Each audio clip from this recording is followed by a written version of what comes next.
In today's video, I'm going to teach you how to efficiently navigate the process of adding a subtask to a Jira project using the benzluissarlos.atlassian.net platform. We'll go step by step to ensure you're comfortable with each part of the process, whether you're new to Jira or simply looking to improve your existing workflows. Let's begin by heading over to the For You section within your Jira dashboard. This section is tailored just for you, acting as a personalized space where you can quickly access the projects you're involved with.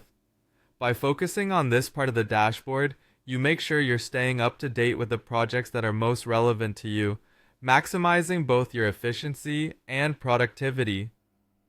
Once you're in the For You section, the next natural step is to navigate to the specific project you wish to work within.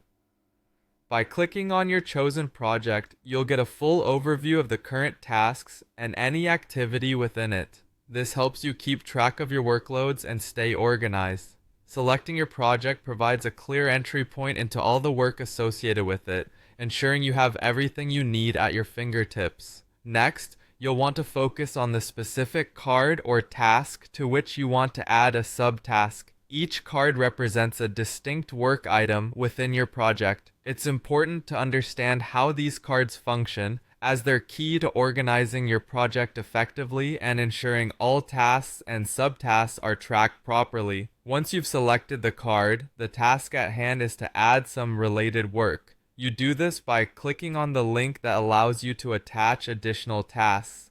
This feature is very helpful because it allows you to visualize the dependencies between the tasks. Ensuring tasks are logically connected will help you avoid oversight and mismanagement down the line. After opening the related work section, our attention shifts to creating a child work item, often referred to as a subtask. By clicking on Create Child Work Item, you're laying down the groundwork for breaking larger projects into more manageable pieces. This is an essential strategy for handling complex tasks and distributing work efficiently amongst your team. Now, with the stage set for your subtask, it's time to provide the details. Typing in the subtask name and relevant details is crucial as it provides clarity and direction.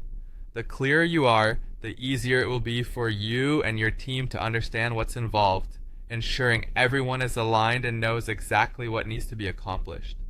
The final step is to click on Create to officially make that subtask a part of your project.